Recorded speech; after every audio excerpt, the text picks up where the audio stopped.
Shalom. Shalom. Give all undergoing praises to Yahweh, Ba'ashem, Yahushua, Ba'ashem, Kakadash.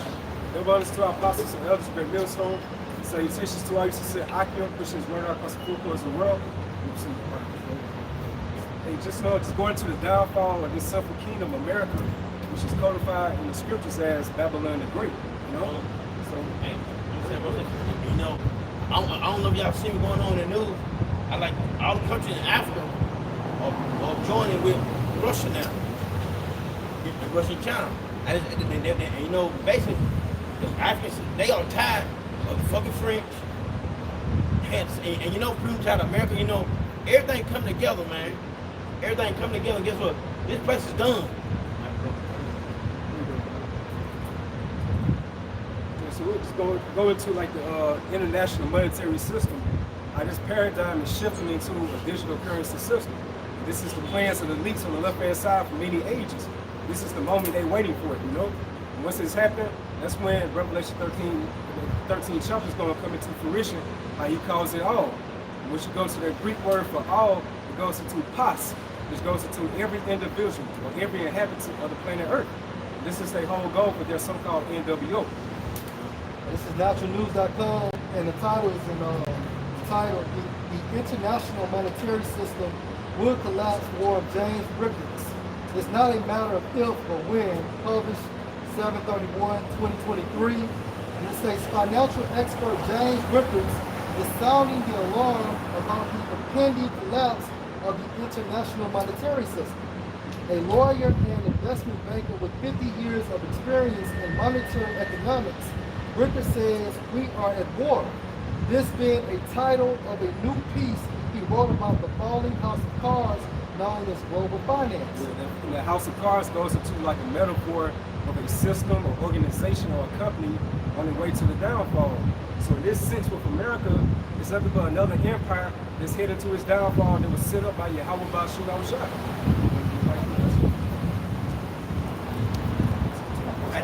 Like this Isaiah 24 and 10. The city of confusion is broken down.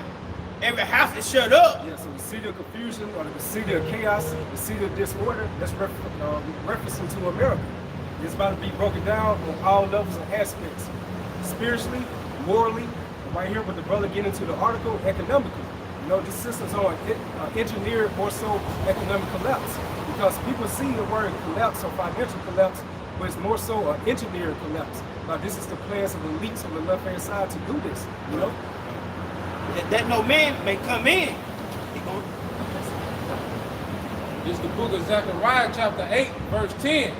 For before these days, there was no hire for man, nor any hire for beast, neither was there any peace to him that went out or came in because of affliction, for I set all men, every one against his neighbor.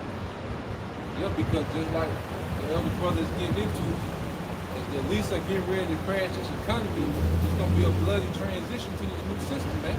Because things are going to be shut down, okay? A lot of businesses are going to close for good, all right? A lot of people are going to lose millions, okay? People are not going to have access to food. So we in a time that when these devils hit the switch, all right, and really go into the transition to this new system, it's going to get extremely bloody. The C-hip is connected to the famine, the violence, okay? The civil unrest. All that's connected to the C-hip, man. But they got to bring the chaos in order to bring the solution, which is the C-hip, man. This is the book of Joel, chapter 3, starting verse 9. Proclaim ye this among the Gentiles, prepare war. Wake up the mighty men, and let all the men of war draw near. Let them come up. But that's going more or less during the Battle of Jehoshaphat, man. When the Lord bring all these different nations to go to war over there in the Middle East. But you know, but at the same time, there's still a strategic tactic that's going to even lead up to that, man. With the economy collapsing, you know what I'm saying? The digital system being brought forth, all right? That spiritual brother brought that up because the same article, it goes into our World War III, will usher in the NWO. So it's all strategic at the end of the day. And more so, it's authorized by Yahweh Ba'ashem Yahushua, is placing that spirit upon his left hand elites, his vessel with this other. We saw Edom. Verse 10, beat your plowshares into swords, and your pruning hooks into spears, let the weak say, I am strong. All these weak nations that wasn't pretty much reputable back in the day, now they have the same type of weaponry as America. Yeah. So now they just can't go around and just depot America, or America cannot go around and depot these other countries like how they used to years ago. Good. But now they're on the same playing field because they got the same type of nuclear technology. Because you think about it, these nations never had the balls to come up against America, man. Even when Hiroshima and Nagasaki was bombed. They never tried to bring arms up to come against Babylon, man. Okay? Look how long and how much time has gone by for these nations to start coming together to get their own monetary system and to start talking shit about America, you know, and to come together and go against the horde, man. Okay? So the weak are staying there strong by these moves they're making, man. By these different, what you call when you come together? Aliases. You know, alliances. There you go, bro. Getting new alliance and everything. Trying to separate from America. You know, that's big, man. But at the end of the day, it's bigger because it's prophecy, man. Ecclesiastes 12:3. It said, in the day when the keepers of the house shall tremble, and the strong men shall bow themselves. Those keepers of the house going into like these economists, these stock market watchers, you know, these different financial experts that work on Wall Street. Strong men refer to the nobility of Esau Edom. The ones who Yahweh Bashar Shah has control to sit this so-called collapse. And the grinders cease because they are few. And the grinders represents these everyday American working people, the workforce of America. We have like an article I came across yesterday. It was going into, you got like many women of color as far as teachers, they're just quitting their jobs. And now you heard about Yellow Corp, which is one of the major trucking companies in America. They just shut down their operations. And now they are filing for bankruptcy. So that's leaving a lot of employees just pretty much hopeless out here, you know? And those that look out the windows be darkened. Yeah, so all your different goals, your aspirations, your dreams that you had to build up into this system, you cannot look forward to this American dream because everything's on the down. I say you 401k, Yeah, all that. compensation. Yeah. Just like the guy that worked for Yellow, man. Yellow Transport.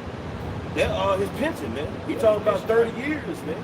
You know what I'm saying? 30 years in the making. He's been building up, stocking up, you know, getting ready for his retirement so he can enjoy the fruits of his labor, man. But dealing with Esau and how wicked they are, you know, that's like fruit in the basket just sitting there, man. And you leave fruit in the basket too long, what? It begins to rot, man. Deteriorate. It ain't gonna be no good. And that's how a lot of these people, like brothers say, 401k, pension, you know, all those things, man, it's gonna come to naught, man.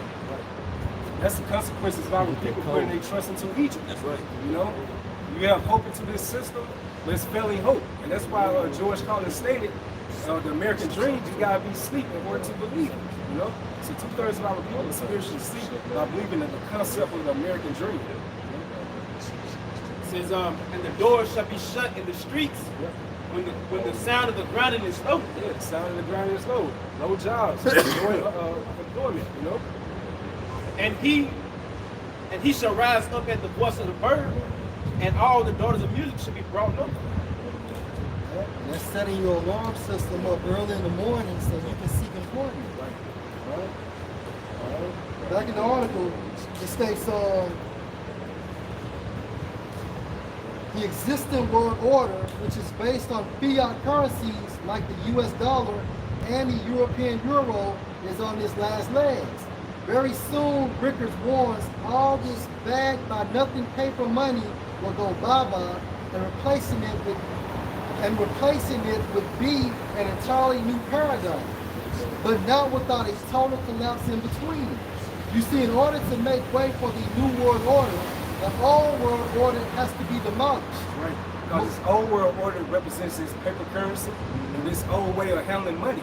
So what they're trying to do is, what they're going to do, they're going to get rid of the paper currency. It's going to be transitioned into a digital currency system now. You know, that's that old way of money. That old way, the method of things how they was doing, that old paradigm. I want to say the same system they've been doing it. It's been like 50 years.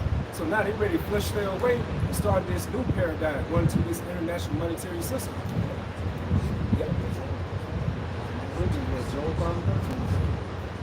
Much like what happened with the Twin Towers.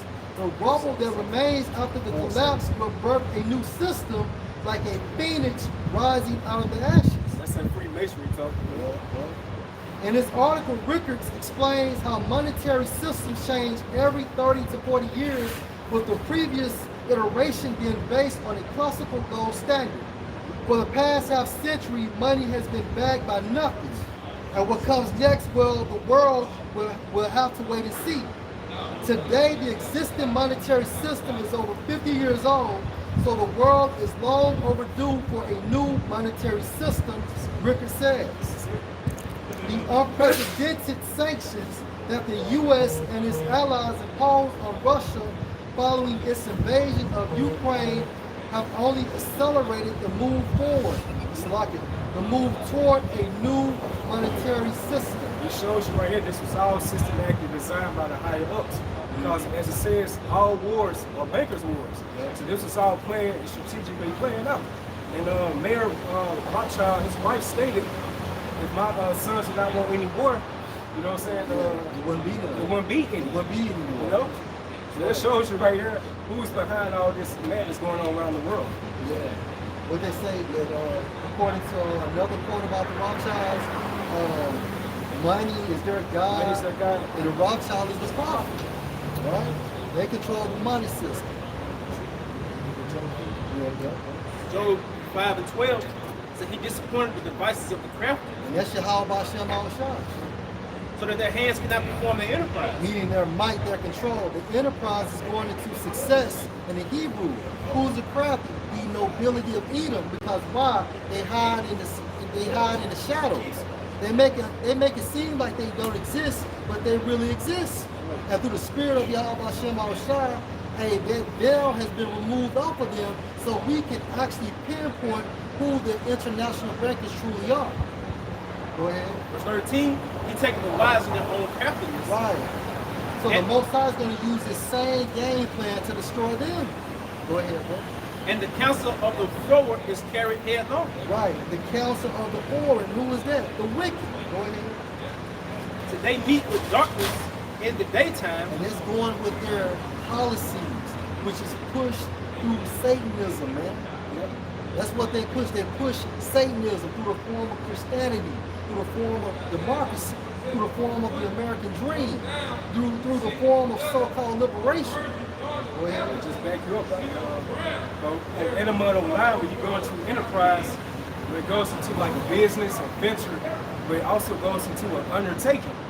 So when you look up on the American dollar, they have Anuit Coelthus, which is a Latin phrase that goes into God, referring to the spiritual demon Satan, that's what they believe in, has favored our undertaking. Right. And when you go to enterprise again from Enterprise Online, it goes into the taking hand. So what device in today's time that matches up with that right now? The Quran. The Quran. That shows you what they want to do. They want to cause all by getting this electronic device and plug it into every single body on this planet Earth. Right. Because we have, if you think about it, the spirit, we have two pending New World Orders. We have the New World of so-called Esau, right? And then we have Yahweh Shah's New World Order. But only Yahweh Shah's New World Order will prevail, man. back to Job 5 and 14, they meet with darkness in the daytime and grope in noonday as in the night. I got a quick right look. This is in Google. Why did Rome money lose its value?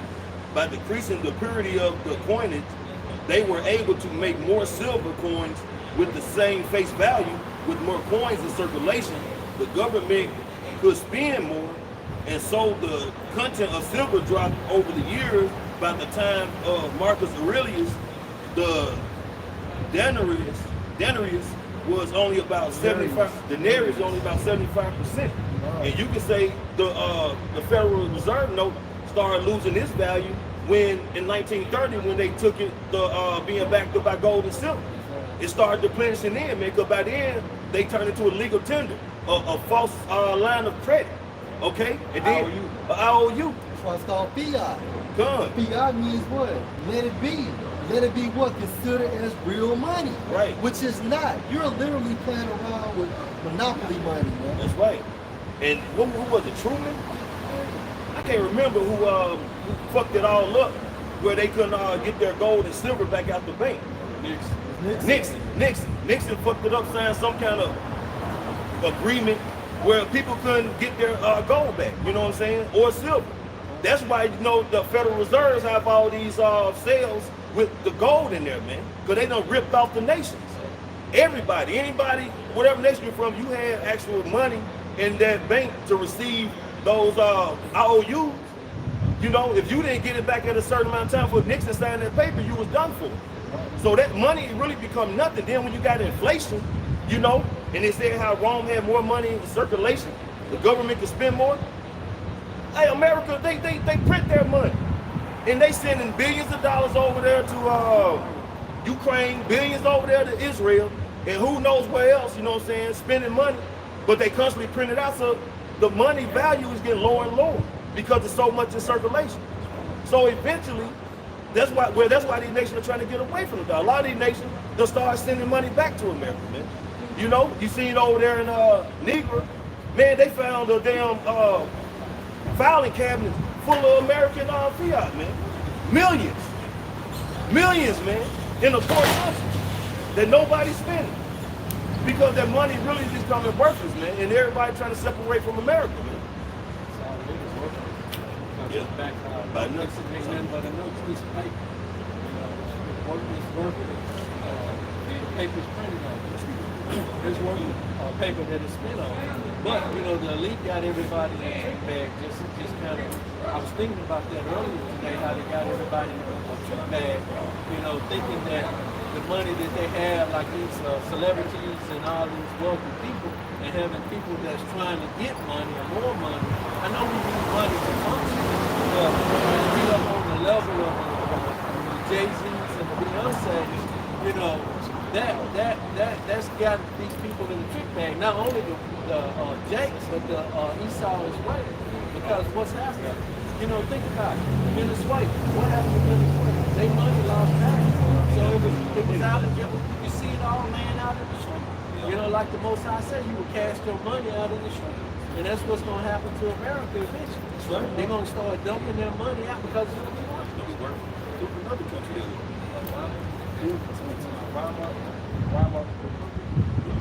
Brazil, Venezuela, No, well, yeah, a couple years back. When they just, you know, using their money to keep going and shit, man. But the whole point is, you know, coming back to the beginning of the video, man, how we going into this is part of the scheme for America, the elites to collapse, man, this economy, man. Because that monetary system is going to collapse, and it's going to be that snare that people are going to be looking for a way out of the hole that Esau's about to put them in, man. And like the elder brother said earlier, man, basically, you know, wanted them to go to Egypt for help. You know what I'm saying? Trusting chariots, man. Everybody pretty much trusting Esau in his system, man. And they gonna believe anything he say. So when this economy collapses, you know, and Esau tell you that they'll give you a few dollars, you're gonna line up to get that Karaga, man. They already got that ore, man, where they paying people to go get their ice skate. You know what I'm saying? So they giving them like so much a week. So the play is in motion, man. You already got it set up with the universal basic income. So you know, you have your money, you're gonna have more extra money coming in with that. So you already know these people are already struggling right now, so it'll be easily given to those devices. Yep. And so back into the article, y'all got some resources. It says World War III will usher in the NWO. The principal weapon in this latest war is none other than the US dollar itself. While the US tries to keep itself propped up as a global overlord, the rest of the world is realizing that it will forever be under the thumb of the US as long as it is dependent on dollars. With this realization comes increased demand for a new dependency that has nothing to do with the dollar. We are seeing the BRICS nation push for a gold-backed currency, while the West is pushing centralized CBDCs controlled by the private central banking cartel. Then there are the many independent cryptocurrencies, such as Bitcoin, that are vying for position as tradable currencies outside the grip of the globalists who control the private central banks. What will win out in the end? The current sanctions in the U.S. is imposing on Russia are easily extended to other nations. This means that the only way for other countries to escape possibly landing in the crosshairs of U.S. sanctions is to ditch the dollar, what is what BRICS nations are currently trying to do. And it says currency wars are one of the most important dynamics in the global financial system today. Rickard warns. Just going back to the quote I said earlier, all wars are bankers' wars. It's going to the currency wars. Everything starts by these different currency wars, how you want to take over another nation. Because you got to look about it, and just go back to the trail. Who wins behind it, behind the blood and the sweat that goes into these wars and stuff like that? The bankers. The international bank. And there's so many Edomites that have become so-called millionaires doing wars. Because what they do is they contract with other elite Edomite families. So let's say if this Edomite family owns a pool company, this Edomite family does construction, this Edomite family supplies the hammers and things of that nature, they will contract them to rebuild that country they devastated through war, and they make more money. That's how it works. They use war in order to build their wealth. It says over the past 100 years, there have been 3 currency wars. The first during World War I, the second during World War II, and now the third doing what is rapidly shaping up to be World War III. And see, Esau knows this. So Esau is, hey, I want to say Albert Pike also spoke of having a WW3 on the left-hand side. So basically, remember, Esau is he's a dragon. So he patiently waits. So he has a keen sense of wickedness, but just like the Mossad sits back and wait on prophecy, Esau sits back and wait on his move, because at the end of the day, he wants total control over the people. Why he going to taste the Mossad, as it says, he should be like the Mossad. That's it. Because he's trying to find different ways to be like the Heavenly Father, which he cannot be. Remember, the job is to set you up with a knockout punch. So that's what Esau does. He may put some out here right now, but it's for a move in years to come. It's crazy how World War II was about so-called abolishing slavery, but it really was just transferring, slavery from being privately owned to like an industrial thing, right? Yeah. And just like World War III, Esau is planning on doing another war for slavery to have everybody under his captivity by way of that Quran. So it's safe to say we moved from being agricultural slaves to industrial slaves, ultimately to digital slaves. That's it. Digital slaves, digital cows. That's right. And one thing about digital slaves, you can't hide nothing from Esau. Everything is basically shown. Yep. So this is Revelation 11:14, and it says the second woe is past, and behold, the third woe coming quickly. Let's talk about WW3, and we're in the midst of that. Right? We're in the midst of WW3. Psalms 55:21. The words of his mouth were smoother than butter, but war was in his heart. War was in his heart. And just tracing back, I would say since the American Revolutionary War, like 1775, Esau been funding all these different wars, starting with the bankers, man. Yeah, 76, 1776. They've been funding these different wars that's going around, man. So what's going to be different than World War III? You just got to look and see what's behind that trail. It always going to lead back into the tabernacle of Esau Edom. You get with the higher ups of it. His words were softer than oil, yet were they drawn to once. But a lot of one thing about World War III, Mosiah was doing because he told Esau that his sons and nephews are going to be killed in the war. So they thinking that they're going to get the ups on us, but it's going to really turn on them. It says he disappointed the devices of the breath, right? But they really want to ultimately, see him, everybody on this planet Earth. But according to the plans of Yahweh Bashan Shah, it's not going to happen. Because even though you have the elect are not going to fall for that okadoke, you also have even people within Esau's own nation. Like these different people like to go to church and stuff like that, these Bible thumpers and things of that sort. These people are not going to fall for that device, man. This is Isaiah chapter 47, verse 7. And thou saidest, I shall be a lady forever, so that thou didst not lay these things to thy heart, neither didst remember the latter end of it. And I brought that out because, Esau really thinks he's going to achieve what the other brought out, that digital slavery, man. Have everybody under that, in that digital plantation. But he done forgot about the scriptures, man. He's not remembering that Yahweh Shai is gonna get that green light from the Most High to come back. While the war is going on in the valley of Jehoshaphat, okay, with the heavenly host of angels, man, and the Lord is gonna come back and take back his kingdom, man. What he say he's gonna come? He's gonna have what? 7 many crowns? Yeah, gonna have many crowns on his head, man. Meaning he's gonna come back and like I said, take his kingdom back, man. All these nation leaders, all these nations, hey, the Lord is gonna shut them all down, man. Okay, it's gonna be one top ruler when it comes to be the King of Kings and Lord of Lords, man. You know, when Yahweh shall come back, and that's gonna be himself, man.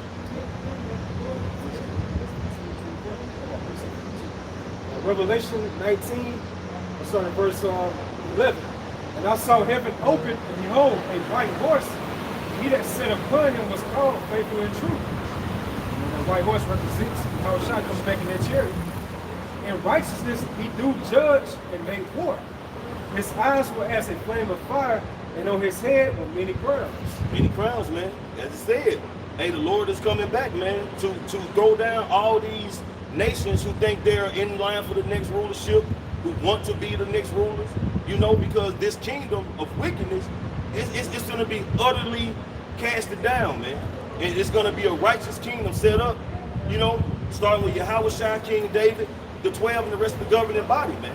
And that's going to be from that point on, man, for eternity. Everlasting kingdom. Everlasting.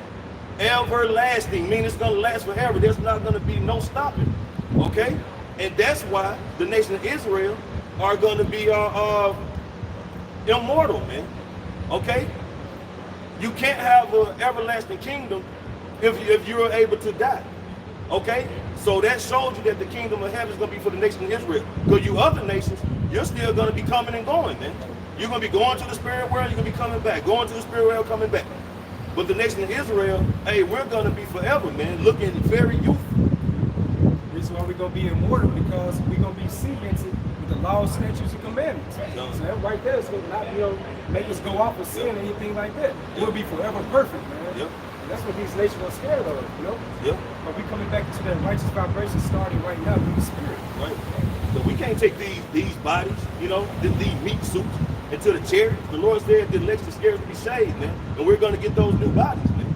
Okay? That's that transition right there, man, of the kingdom of heaven. All right, this is 1 Corinthians 15 and 24.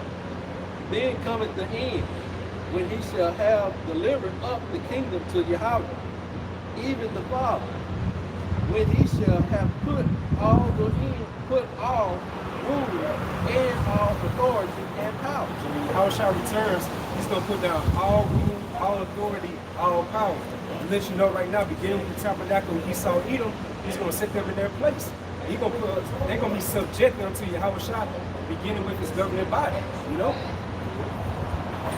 For he must reign till he have put all enemies under his feet. Right. I got one right there. And that's and I just want to say something. I mean, that's the time we're coming into, man. Because I didn't even, like, spirit like that. I don't overlook that scripture, that particular part of the scripture, man. Yahweh Shai about to put all nations under his feet. He's about to King David the earth. That's right. And that's what the Most High used King David to do. Put all the nations under subjection. You watch those different lion documentaries, like the coalition and all that, right? Those lions are on a crusade to subdue all those around them. Like Mufasa told Simba, all that look around, all that you survey belongs to us. But how did that become manifest? Through warfare, man. So that's why I found out that it's a space military right now. Because they're getting ready to go against the Lamb. They're getting ready to go against the Lamb, because what is the Lamb about to do? He's about to come as a roaring lion, all right, and put all the nations under subjection under him, all right? They see that with their salary. They see that with their salary. Right.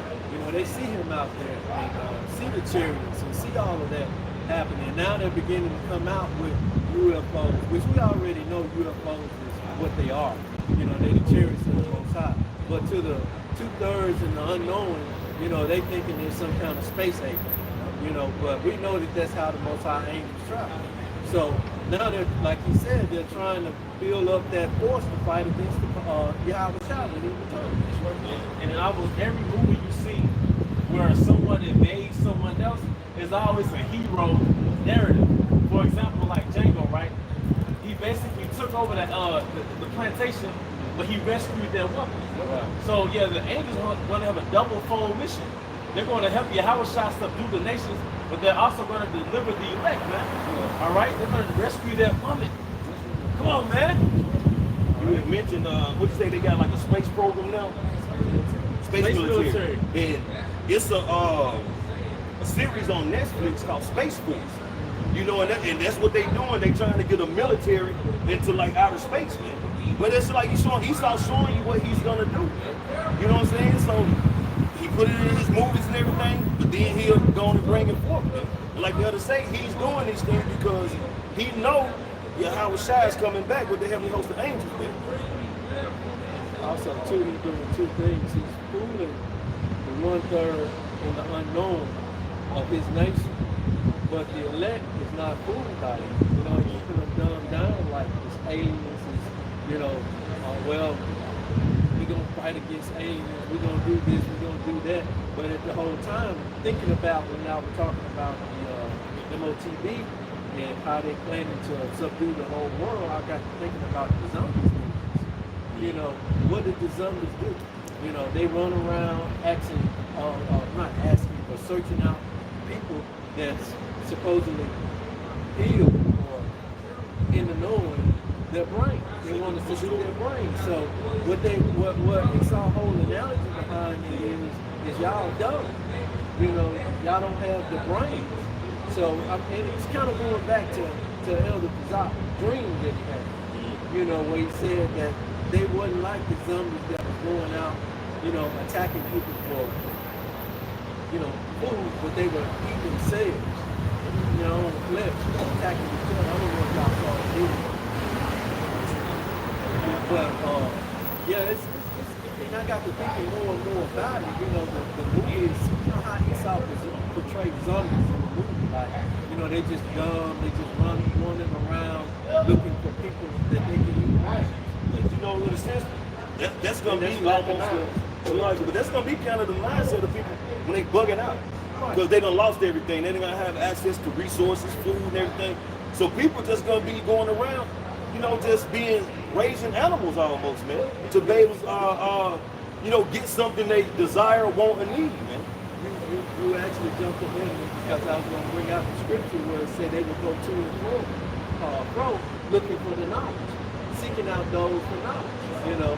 So that's what that's going to lead up to. That's those zombies coming around looking for, you know, the men of the Most High. Hey, what's going on? What's happening? You know, going back into what we were talking about last week. You know, how they will be going to and fro, looking for, you know, the Most High people to try to seek that knowledge, to try to be saved. You know, and that's where the Isaiah 41 come into play, where the women gonna say, hey, something about him that, you know, he can walk around, he's not being attacked, he's not worried, he's not weird, you know. So I want to be a part of that, you know. You just want to bring out the scriptures about he would fit on the skirts of as a Jew. Yeah, I was pretty much just kind of rambling on, but yeah, I mean, you know, that's gonna be the case. Because we're in the if you're a king, every king knew, according to his magi, that it was an expiration date on his kingdom. Every king knew. When I say king, every king that every kingdom. Right. They all their pharaohs, all their Xerxes, all their whatever. Yeah, they all had a left-hand priesthood that studied the times. Right. Because in the ancient world, before the Great Garian, the times were with the stars. So it tells you in Genesis that these would be signs, basically signs of the times. So they all knew that this is a sign of the dust of your empire. This is the sign of another king taking over your empire. They even showed that in the movie 10,000 BC. All right, according to these positioning of the stars, it's a sign that this is it. And according to these men on the highways and the byways, all right, the fat lady is saying. Right. So and they're aligning these men on the highways and the byways to the space activity. So according to this, so what's really happening is a translation of kingdoms. Yeah. And pursuant to Revelation 12, and Bakashah, you can hold that, it says he knows that he held but a little time. Right. So if you know he held but a short time, what is he gonna do? He's gonna fight for his kingdom. All right? Like in Zechariah 8 and 23. Thus said the Lord of hosts, in those days it shall come to pass that 10 men shall take hold out of all languages of the nations, even shall take hold of the skirt of him that is a Jew, saying, we will go with you, for we have heard that Yahweh Bashim Shai is with you. The highest valued species in existence would be a man of Yahweh Bashim Shai. Because right now, the Most High covertly deals with us. But in a dark time to come, he's going to overtly deal with us. It's going to be very apparent that a higher power is not only causing this mayhem in the earth, but also protecting these men from that mayhem. So if you have that light shining around you in the midst of chaos, yeah, people gonna it's gonna like a Beatles concert, like a Michael Jackson. You know what I mean? Second Ezra. That's right. Second Ezra. Then they should know one of my chokes. Yeah, because okay, you're gonna get tried, right? But then that's gonna be the telling of who the Most High is gonna protect. Right. When you see a particular brother standing in the face of adversity and just taking it like a man, while everybody else, we'll say the prophecy in Isaiah the 19th chapter, like Egypt should be like two women. So these so-called mighty men gonna be in like a whole state, man. You know? And I just say, hey man, the Most High, Yahweh Bashim Shai give us a small peek at that now. When brothers go to certain restaurants, certain events or whatever, how people gravitate to it. Just want to come talk to you, man. Hey, it's people who look like they wouldn't F with us. Exactly. We going out, we might have been out with brothers, I don't know, he was like in Memphis, and then the waitress was like, yeah, somebody over here pay for your food. And we looking around and wasn't no Edomites around. So man, no, all Edomites, like, there was a spirit of energy. Yeah. Like, why would you want to pay for some Negroes food? And they go to the wearing your name. Yeah. You know, I've seen a lot of, you know, Edomites that like you said, that don't want you around. Look like they had the opportunity, they would just beat you down. Yeah. But you walk up to them, hey, what are you doing? You know, I mean, just treat me like you go. Yeah. You know. Because normally when a group, let's just say 8 Jakes walk into a restaurant with all Edomites, you start hearing, this is it, everybody looking at you, they feeling unsafe, scared. Yeah. When we come in, through the spirit of Bashim outside, it's more of a look like they feel safe. Yeah, you know, they not coming in here loud, cussing, you know, pants down to your ankles, type shit. You know, it's a they sense their royalty, man. Okay? It's Yahweh Shai. What did it say? Two of you are gathered together. I'm in the midst of it. So Yahweh Shai didn't leave us because we put the word down and get something to eat. Right. He's still with us. Still with us. And Yahweh Shai is here to peace. And his presence is that much stronger when it's more than 2 or 3 or 4 or 5. The more there, the stronger the spirit is. We never know what others can see. Maybe angels walk with us as well. Always. You know, and they can see them and we can't, because I have witnessed going into a store alone and guys standing out there like you guys standing here and y'all say, hey, how y'all doing? I'm fine. You know, and I walk out of this store, y'all have a good day. You know, so I'm like, there's gotta be somebody walking with me. You know, I have witnessed that. Text. It's Malachi 3 and 17. If they should be mine. And I just want to make a quick point. That's not far-fetched. Because in the book of Tobit, all right, or the angel of Raphael with Tobias, he gave Tobias apparitions. He gave Tobias apparitions that he, as an angel, was eating food with him. He told him at the end of the journey, I wasn't actually eating with you. I basically gave you an illusion that I was eating. So angels had a power to make themselves visible or make signs other people walking with you. It's part of that power they have, man. You know? Malachi 3 and 17. If they should be mine, said the Lord Yahweh of hosts, in that day, but I will make up my jewels, and I will spare them as a man spared his own son that served him. Spare us from what? Number people to win. Jacob's trouble. That's why we're fighting. And that's why fighting Satan is fighting more intensely to get you out the truth. That's why you get agitated more. Adversity is hitting you more. It's hitting you more quickly. You get people curved. curveballs. Yeah, first this, then now this. Yes, they're doing everything he can to agitate you. Super kitty a lot. Because his game, because it was a game he was playing with the Most High. Let's see if we can make Joe lose his faith. That was a game. So Satan's about to lose the game with the elect. Man, he still ain't fell out. He's still at how much my shot. He said, I get this nigga to fall out. So now he's doing everything he can to get you to fall out. I ain't man. trying to cheat. I ain't trying to cheat. He can swing it. Yeah. Like, man, say you bit me in the ear, man. Yeah. He ain't Mike Tyson me, man. You ain't with the brothers, goddamn, and now he trying to send a marijuana your way or some shit. Yeah. You know what I'm saying? And don't always follow vibes too, man. Yeah. All because a woman got a vibe, you feel a connection, don't mean shit for you, man. No. You know, because she can be married, she got a man. Yeah. Don't follow that shit. Yeah. Hey, it's laws over vibes, man. You know, because now we're in a world where everybody's new agey, everybody into vibes, and it's laws over the vibes, man. If you can in this truth, man, your spirit should override them fucking vibes. Yeah. You know? It should override.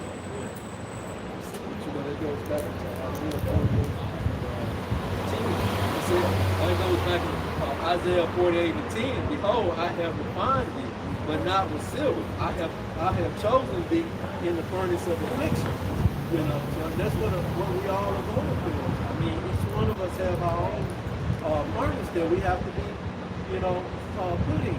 You know, and, just like the Most High tested David in the lion's den. You know, we tested Meshach, and Abednego, Shadrach and Abednego, in the furnace of the fire. But tested Job. You know, Job was the ultimate test. You know, to lose everything, lose your family. You know,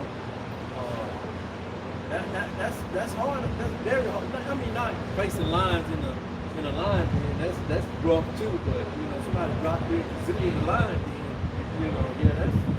Hey, but we walk in the valley of the shadow of death, man. Right. You know, them lions, you know what I'm saying, ultimately for Esau putting Daniel in there was to what? Destroy him, to bring death upon him. So in this world, man, Esau looking to destroy us. Me and the brother going to that earlier, man, that's the perpetual hatred. Like when Esau is saying once his father passed, Isaac, that he was gonna slay his brother Jacob. So that what's that lion on Lion King? Scar. Yeah. Scar was always around this bitch. Right. Looking, trying to destroy us, man, because he want the blessing. Right. You know, so yeah, not knocking what you're saying, bro, because you're completely right, but them scars out here. Yeah. I got a quick one. All right, this is Matthew chapter 28, starting at verse 18. And Yahweh came and spake unto me, saying, all power is given unto me in heaven and in earth. Go ye therefore and teach all nations, baptizing them in the name of the Father and the Son and the Holy Spirit, teaching them to observe all things wheresoever I have commanded you. And lo, I am with you always, even to the end of the world. But this is going back where we were talking earlier that, hey, Yahweh is always with us. The 2 or 3 gather my name in the midst of them. So we go out, do the work, we teach and preach. But once we put our Bibles down and brothers go together, go their separate ways, man, the Lord is still with us, man. This is 1 Peter.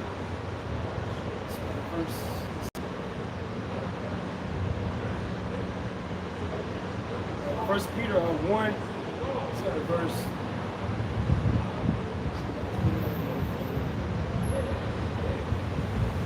First Peter 1.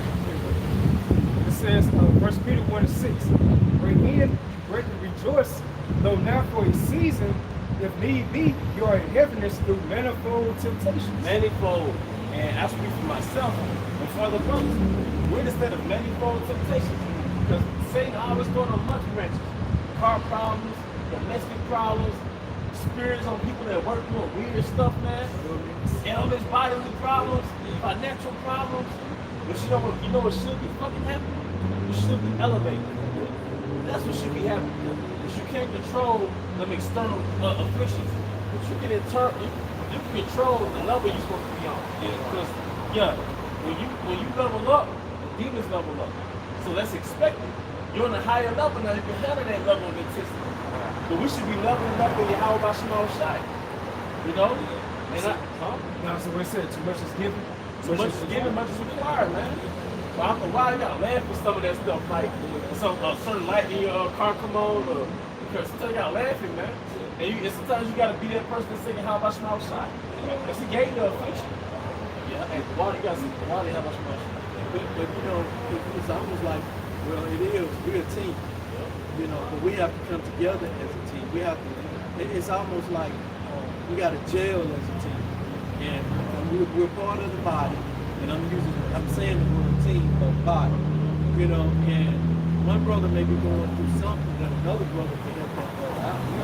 And that's what the Most High wants. He said, because if we all come together and call upon His name, He will come quickly. You know, so we have to come together, and like we created certain venues for us to communicate and help each other out. We got to come together and utilize that to keep each other uplifted and keep iron sharpening iron. Yeah.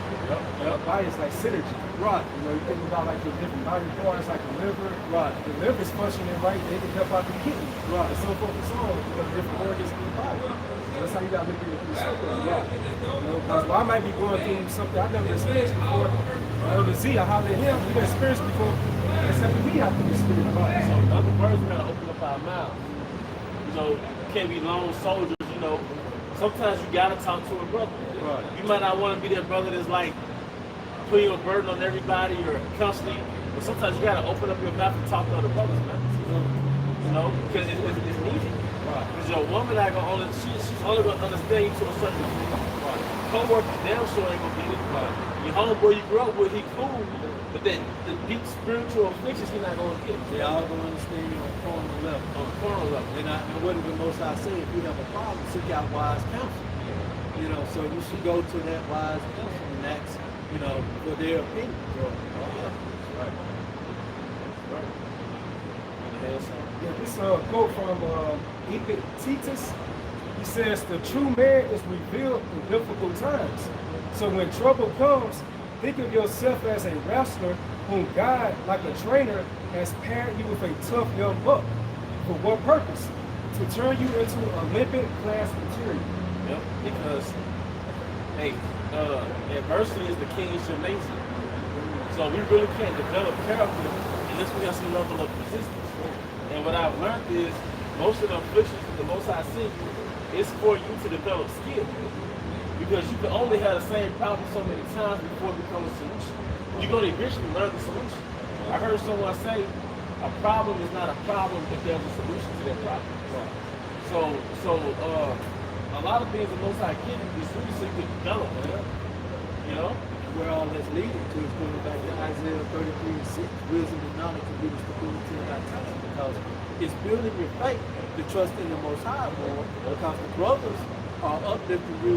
But brother, we're gonna pray to the Most High on this situation. It may be a situation that brothers cannot physically help you, and then only they can pray to help you in that situation. So that's coming together in unity, you know, and it's preparing your mind for things to come, that you can handle those things. Right. This was being fortified. There's a street in Jackson called fortification. So the Most High is fortifying our minds. You know, because the scripture says, "Thy faith in the day of adversity, thy strength is weak." But the Most High has to put you through adversity to build your strength up. You know? And y'all used to already relate that scripture pretty much, not necessarily the scripture in general, but to lifting weights. You know, you start lifting weights, you get accustomed to 150 pounds. Yep. You put another plank on each side. Yep. You know, you can't do as many reps, but the more you keep dealing with, we'll say, that affliction, eventually that one's gonna come a little lighter for you. And like say, the demons gonna be a little more weight on. So it's a continual fight, but the whole thing, not let it Satan break your faith, man. Don't let no weights hit your chest. I'm telling you, your neck. Yeah, right here, your neck, yeah. You gotta quit. This 1 Thessalonians, verse 5, starting at verse 9. For the Most High, Yahweh Shem Yahushua, have not appointed us to wrath, but to obtain salvation by our Lord Yahweh Hamashiach, who died for us, that whether we wake or sleep, we should live together within. Wherefore, comfort yourselves together and edify one another, even also as ye do. Edify means to build. It's like the big brother Yahweh is saying, we got to build each other up. You know? So we have platforms of the spirit, we're supposed to build each other up. We're supposed to even basically carnal problems, you know, things that you may not understand. As a brother in the camp, that might be an expert in it. And if he don't have that answer, he knows somebody that has the answer. But we're also, and it's beautiful because we're going to have to be a unit in the time to come. So we're going to have to, in the military, they say, it's not this, like when it comes to like, for lack of better words, auditioning to get into those special forces, all right, it's not the strongest man, it's not that lone tough guy to get it. It's the guy that's like a team player. That's the guy. You got to learn how to make himself a part of a unit. That's the guy that usually gets it, man. So in a time of struggle, we might be in a position we might have to be conditioned to depend on each other. Every brother makes us an asset to the next man. I mean, you gotta have counsel, you go crazy, man. Even Moses, he had Jethro. Was it Jethro? Yeah, Jethro, you know what I'm saying? Moses about to go drive himself mad, trying to lead over the nation of Israel, but Jethro what? He told him you need to break it down and have certain men to help you, you know what I'm saying? Appoint certain officers, you know what I'm saying, so to speak. King David, he had man, he gave him the prayer when he got on David about sleeping with a wife. Nathan. King David had Nathan. You know what I'm saying? Men are gonna have to have particular men, because you might not talk to every particular brother, but there should be at least one brother within your congregation, man, that you should be able to vent to and talk to, man. Okay, so brothers can't be too proud, man, because hey, you can destroy yourself trying to hold all that information or that anger, so to speak, or just whatever you're going through, man. You have to let it out, man, because if you put too much air in a balloon and never stop letting that balloon take in the air, eventually it's gonna pop, man. Think about a brother who has like actually going through that. He actually talked to another brother vendor about it. Yeah. Like, man, you know, that's it. You know what I'm saying? That's all you have to do, the whole time. Because Satan utilized that to make you mess up, man. Because you could be on edge, and if a brother say something to you, whether it's the top elder brother or the brother on the lower end, and say something to you that rubs you the wrong way, you liable to let something slip off your tongue that hey, the Lord ain't gonna be pleased with. You know, find yourself in a position worse than Miriam was, man. You know, so hey, you gotta let it out, man. That's what the brotherhood is for. Okay? No, that was it, bro. Yeah, you can mumble and shit. You know, Yeah. playing scenarios on your mind. I know how it is. Yeah. You know what I mean? A brother, somebody did you wrong. It's playing on your mind. That's how Satan fucks. That's why I think Satan get somebody to blow their brains out. That man was steeping with anger before that happened. Satan was playing over that man's brain or over that man's mind for days and weeks. So, hey, he exploded, man. While he's sitting in the house in complete darkness, just thinking about it. Yeah. Just Satan have open season on his stove. Right. It's Galatians 6:2. Bear ye one another's burdens, and so fulfill the law of Yahushua. So, you know, the Most High is about the law. But Yahushua is about mercy. As a matter of fact, because I just break it down, Yahushua's number is for his mercy. So, hey, we're not in a time of making cheap the laws. We're supposed to build the laws to the best of our abilities. But we're in the time of Yahushua. We're not in the time of Yahweh. That makes sense. We're not in the time of sacrifice a lamb, playing by the laws, by the book. We're in the time of Yahushua. And Yahushua is about building each other up, mercy, forgiving. Because most of the times we got to forgive a brother. It's really your opportunity for the Most High to forgive you of your little bullshit. So the most Yahushua's created circumstance that allow you to sort of leave yourself. It's a test. So we're gonna see if we're gonna continue to live with that pride. You know, if we're gonna go to that brother and say, "I'm sorry," you know, forgive me, because what do you say? Go to the brother and apologize to the brother first, then come to me and ask for forgiveness. Right? So if you can't go to that brother and ask for forgiveness or get the beam out of your own self, then how do you tell somebody else what they should do? Right. It's all about Yahushua right now. Matthew 17:5. While he yet spake, behold, a bright cloud overshadowed them, going to the so-called UFO. And behold, a voice out of the cloud which said, "This is my beloved Son, in whom I am well pleased. Hear ye him." So that's the, and I think another book another interpretation of that is that they heard thunder that they could not comprehend. But the point is, hey, this is all we're the time of the house. We're going off his sacrifice that he made for us. All right, we failed the Yahweh's way. We failed that Pharisee, I said the Moses way. We failed, man. That's what got us here. So our redemption is under Yahweh's side. So a lot of you niggas are really proud when it comes to your perfection of keeping the laws, man. You know? Yeah. This is the book of John, chapter 13, starting at verse 7. Yahweh Shai answered and said unto him, what I do thou knowest not now, but thou shalt know hereafter. Peter said unto him, thou shalt never wash my feet. Yahweh Shai answered him, if I wash thee not, thou hast no part with me. Simon Peter said unto him, Lord, not my feet only, but also my hands and my head. Yahweh Shai said unto him, he that is washed needeth not save to wash his feet, but is clean every whit, and ye are clean, but not all. For he knew who would betray him, therefore he said, ye are not all clean. So after he had washed their feet and had taken his garment and would sit down again, he said unto them, know ye what I have done to you? Ye call me master and Lord, and ye saw well, for so I am. But the point is, Yahweh Shai humbled himself, being the top dog, so to speak, to wash his disciples' feet, man. You know what I'm saying? What kings are finna get down and wash their servants' feet, man? You know, it's a humble demonstration. It's a sign. It's like a humility in a sense, okay? And it was showing that, you know, that Yahweh Shai was humble enough to give his servants that boost of faith that, you know, I'm with you. You know, I'm not trying to like just do you bad or, you know what I'm saying, treat you this way or that way. You my brother. So this is a part of my mission, is to humble myself to show you that you should have humility in days to come, man. Does that make any sense? It's almost like that TV show, Dirty Boss. How can a CEO of a corporation know what his workers are going through, and he don't go through that same thing? You know, so you know that's what we should do with each other. Yeah. You know, put down ourselves. You know, if the brother need help, you know, we should call you on help. You know, you should go help with them. You know, so we should be servants, and then we can enjoy the benefit of being kings and priests and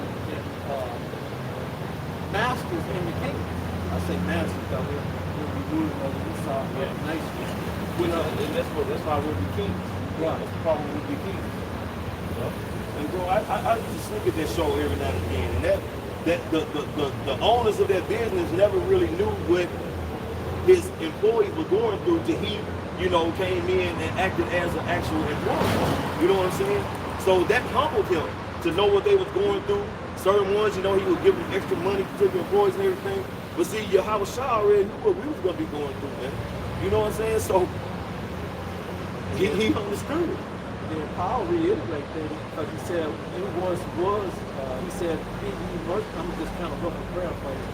Be ye merciful because you once was at this point in life, even being merciful to other people that are trying to come to the truth, that may not be getting it, maybe a little slow or something like that, but you know, don't be harsh on them because at one time they were babes coming in.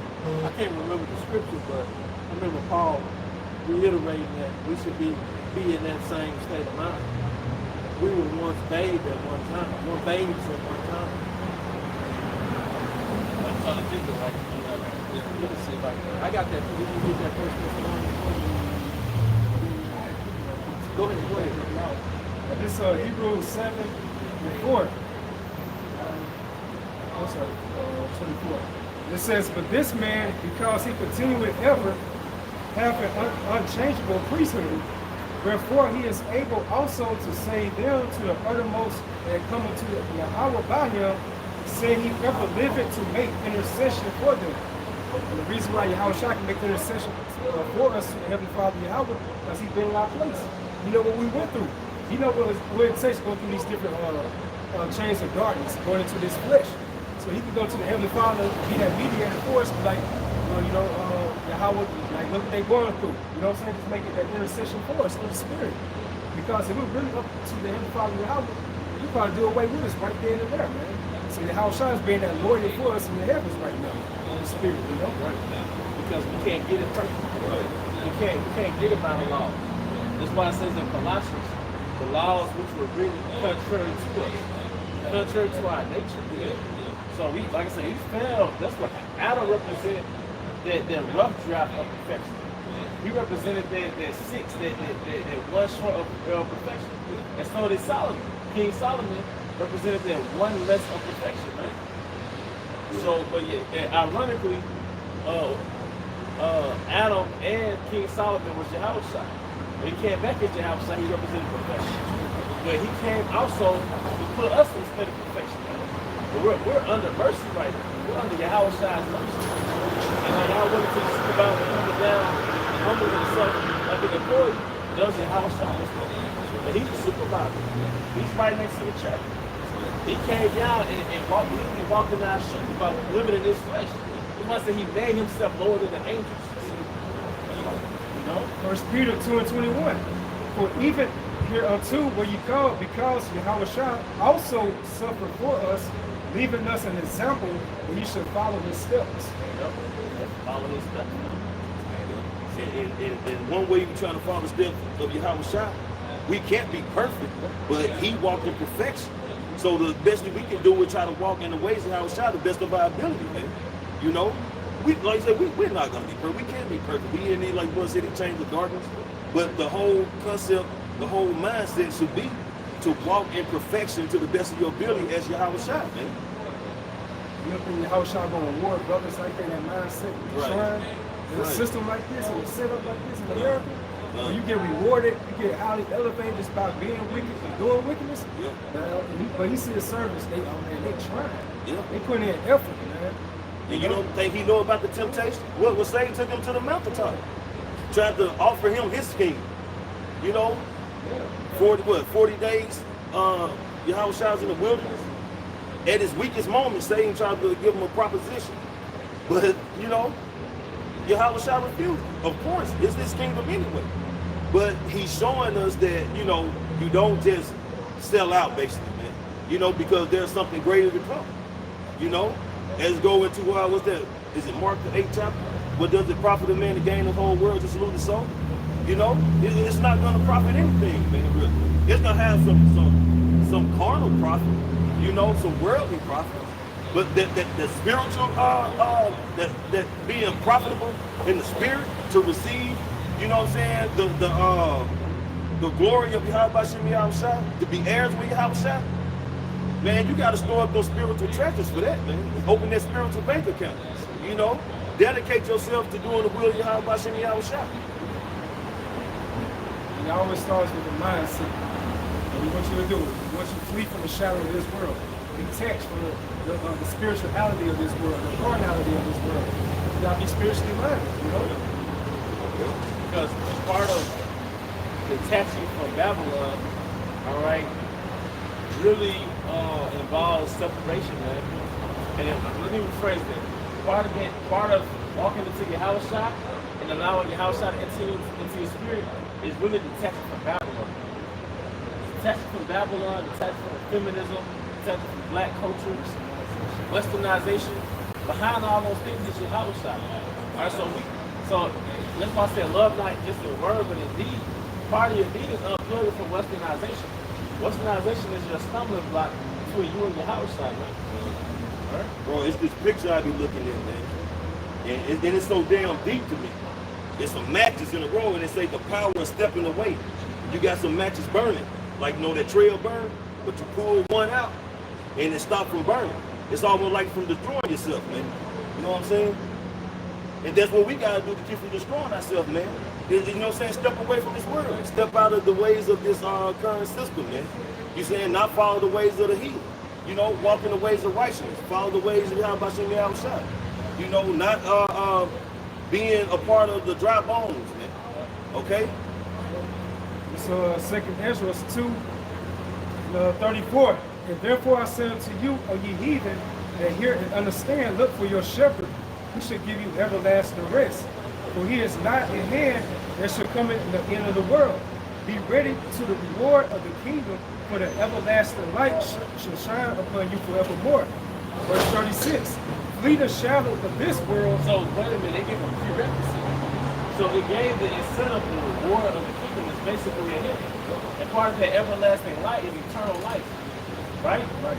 The eternal life. Then it said, flee the shadow of this world. So one of the things that helps brothers tap into their spirit is really fleeing from a earthly blessing. Spiritually flee from earthly. You know? And it says, receive the joyfulness of your glory. I testify my Savior openly.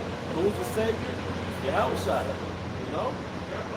Even Yahushua is mentioned in the book of the Apocrypha. In the book of Ezra. Because Yahushua, his script was already written. All right? He's the deliverer and Savior of Israel. But underneath Yahushua are 144,000 saints. We are the defenders of Zion. You know? Revelation, going to that testimony, it goes back to testes, of course that deals with men. As it says how the flock of the congregation or the flock of my pastor of men, the congregation goes into a flock of men. So who has that true testimony in these last days? It's referring to the righteous prophets of Yahweh Bashim Shah. It says right here in Revelation 19:10, and I fell at his feet to worship him, and he said unto me, see thou do it not. I am thy fellow servant, and thy brethren that have the testimony of Yahweh Shai. Worship the Heavenly Father Yahweh, for the testimony of Yahweh Shai is the spirit of prophecy. Spirit of and the spirit is on us to tap into prophecy, man. And to be iron level in prophecy, man. Because you can contend with scoffers with 90%, but 90% of dealing with scoffers is dealing with the milk. But for our growth, for our protection, we have to understand the times that we live, man. All right? Because you say measure down the time diligently. How do you measure the time? Through assessing current events with prophecy. All right? So, but we're coming into a time where people are going to ask us questions. And we have to be able to answer those questions where we are according to the Bible, man. Because now the book is open. All right? The seals are broken and the word is living. The Most High press play on the prophecies, and now we have to interpret that to people. All right? Now those prophecies are beginning to the 2/3 and the rest of the nations out there, because now they're saying, hey, these guys are right on the things that they've been saying. And so the world is beginning to see that. And so that also decreases their time. When you said that Most High don't see that as time is short. You know that. Okay, things are caving in on me now. I gotta move faster. Yep. That's what he's doing. So that's what the I'm not even gonna mention the video we did last week. We got to remove on my phone. And that's why you have all these events that happen in the earth, man. They set us to put their all in everybody, man. See, when you put their all in everybody, it's like, oh, I won. I got everybody before the prophecy, before your house shot came back. You know? It's the book of Revelation, chapter 12, verse 12. Therefore rejoice, ye heavens, and ye that dwell in them. Woe to the inhabitants of the earth and of the sea, for the devil is come down unto you, having great wrath, because he knoweth that he hath but a short time. And they ain't talking about no damn spiritual devil, man. They're talking about Esau either. This is epithet on the planet Earth. He's a damn devil. Even other countries, other nations such as Elon, first to the so-called white man, is the great Satan. So the devil coming down unto you know he has but a short time. Yes, he's magi. He's a sorcerer, he's a warlock. They study the signs. They know, okay, when they see these men, all right, this now time is winding on my kingdom. Right. But the brother get that in Job, I believe it's the 4th chapter. Nor to him I have set a bound, and he could not pass.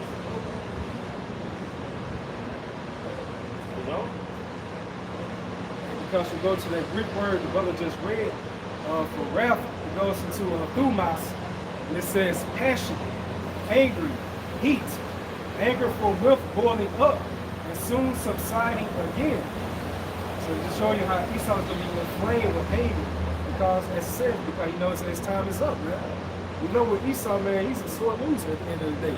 So he's not gonna go without a fight, trying to get that crowd back. But ultimately, he wants that blessing, you know. That's why the scriptures go into.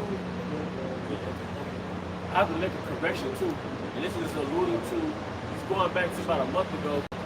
I think Captain Abide was talking about the slave Bible. It's totally irrelevant. But I was like, well, it wasn't a slave Bible, it was a slave doctrine.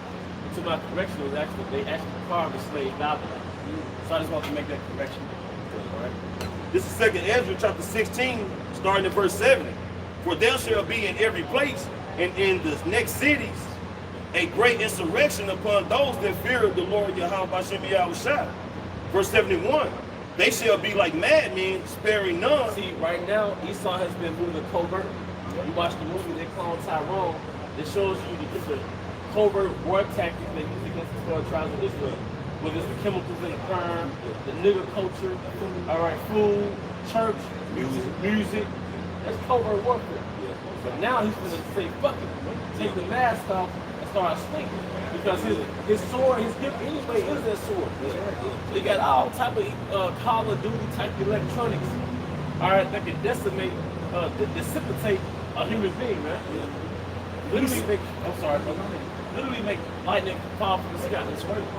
You know, through spirit, you think about it, he's slightly doing it right now. Like in his speeches, he keep mentioning about the Great Reset, like the NWO. You know what I'm saying? Like he keep mentioning these terms, so we already know what he's saying leading to. But you know, it's gonna be bitter. It's gonna be sweet. You know, it's sweet for people to get that shock like that. He hit us like that, the Jake. It's gonna be like good. Yeah. You can try to fit in with the devil since we're in a slavery. So it's gonna be good for you to see that this nigga is Haitian. You know?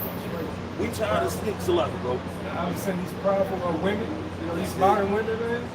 Like, man. Hey. This is a prideful, delusional spirit, man, running rapid. And it seems like it's being fed through social media, man. Yeah. Social media got everybody thinking they're somebody, man. You know?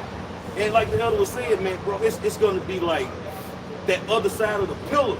You know, that nice cool side of the pillar when the Most High, man, fuck these people's minds up, man.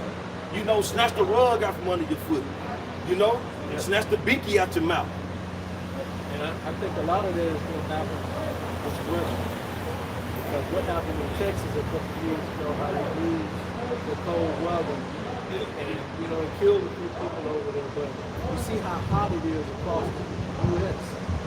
And they're going to do that massively across the U.S. with cold weather, which is going to starve a lot of people because you can't cook. You know, you can't get out, and it's going to freeze a lot of people. And so I think, you know, they're picking their point in time to bring that on. That's just something that's been on my spirit for a while. And you know, they definitely behind this climate change, this extreme heat. Oh yeah. I think they had a meeting that's probably in 2017 in Davos, Switzerland. They were just going into about climate change. And now that I think the UN general, one of them stated not too long ago, that's about to be a global era of boiling. It's going to be extreme heat that we're facing right now. Because we went from global warming to global warming. And now just reading like how long will Earth be habitable? Like by 2050, theoretically, there's gonna be parts of the Earth that's gonna be uninhabitable. Like Miami, New York, certain parts of West Africa, some of them will be over flooded. Like the Earth is literally decaying. 500 years of rulership. From the moment these people came over here killing the, what you call those birds they killed back in the 50s? The dodo bird. The moment y'all didn't start killing the dodo bird, man. The moment y'all start hunting whales. The moment y'all start doing industrial revolution, man. The moment y'all start sending mass carbon fuel into the atmosphere, to the ozone layer, man. The Earth has been decaying. So they said parts of the Earth is going to be uninhabitable. That's why they show these dystopian movies where California is like a fucking desert. You know, post-apocalyptic movies. California's a fucking desert. They got a picture of a tree like this for hell. I was going to say something. Yeah, I was just going to say, you know, it's just, that's why the earth and everything's going to rejoice when he's taking out of leadership. Right. Because really, like, they got this word called sentient beings. Everything Yahweh created is a sentient being. Meaning it's a living, breathing thing. So the trees, the plants, they're living. They actually witness. They actually witness. Meaning that the fir trees mentioned in Isaiah 14, they know who's running the earth, and they're oppressed. Just imagine a tree. Hey, this it's a movie called, it's just like Jungle Book, but it's not called Jungle Book. But yeah, Mowgli is something like that, right? But they refer to that fire as what? That great flower, the terrifying flower or something. But man comes to burn down the jungle. Man, but it's not man, it's the so-called white man. You're Cain. You're traveling. Two-ball Cain, traveling dagger. So, but the fir tree knows who was mass killing them, man. It was crazy point. Because the fir trees are just a particular tree, but even the other trees. All the trees. If you're depressed, you can't be a good performer. You're not gonna be productive. That's why I like the apple trees, the peach trees, your berry vines, they're not producing because they're fucking depressed. They know that they're in an oppressive state. They destroyed a lot of it. Man, because during my time of coming up, we can ride down 25 and when you come and get off and pick any kind of Muscle fruit down. you want. Wild berries. I hadn't seen a Big. song and I don't know when. If you look where we're standing on, this concrete civilization is suffocating on the earth. It's suffocating. I'm gonna say the Hebrew to the best of my ability. Amma Aratazah. Amma means mother. Aratazah means earth. It's suffocating. When somebody held their mouth over your mother. Right. You know? Like, nah, this is Mother Earth, man, because we get all of our nourishment from the earth, man. We don't worship the earth. We worship the creator of the earth. But like you said, all the trees are conscious. As a matter of fact, in the brother get that wisdom out of 21. I got Job 14:5. This is Job 14:5. Seeing his days are determined. Seeing his days are determined. That's your weakness. Your expiration date. And how does he know his days are determined? Because he got these sources like the Magi. It tells him this is going to be the sign of the downfall of the kingdom. And it goes into Isaiah 47, how they are weary from their counsels. But they know on the right hand side what's about to happen to them. And you know, a brother said that either he had a dream or his wife had a dream. They were bugging out. The elites were bugging out. And they was doing all types of sacrifices to get rid of the demons, basically extend their empire. I'm not panicking right now. Joe Sixpack not panicking. But the elites, they know what time it is. Because they made the matrix. So how can they be lost in their own matrix? They know exactly what's going on, man. All right? The number of his months are with thee. Thou hast appointed his bound that he cannot pass. Meaning that you can't surpass the expiration date of your rulership. You know, you look at a bottle that says expires by this date. You have an expiration date on the wine you're hoarding. Because pretty soon the world is about to get easternized. Now I don't know the depths of it. Another brother get into it. But basically that's saying we're switching into the age of Pisces. Pisces. Aquarius, I think it's Pisces. We enter into the age of Pisces. There's like a 2,000-year period that we just ended and now we're beginning another period. But basically, like I said, I didn't get too deep into it, but it's like we're about to enter into an age, a new age of thought. It only makes sense to line up with the scripture. The world is like being on that eastern vibration. You know? An eastern vibration, man. You know, as opposed to this hustling, bustling, dog, get it how you live. No, we're gonna really live in harmony with Yahweh and in harmony with the earth. Order's about to be restored. Order's about to be, because there's earth rules. You go to a brother's house, you got house rules, you go, he can keep you out the house. Hey, bro, take the shoes off. You know, hey, we gotta sit at the table. Whatever, those are house rules. If you don't keep up with the house rules, then guess what, you get kicked out the house. If not, the house won't decay.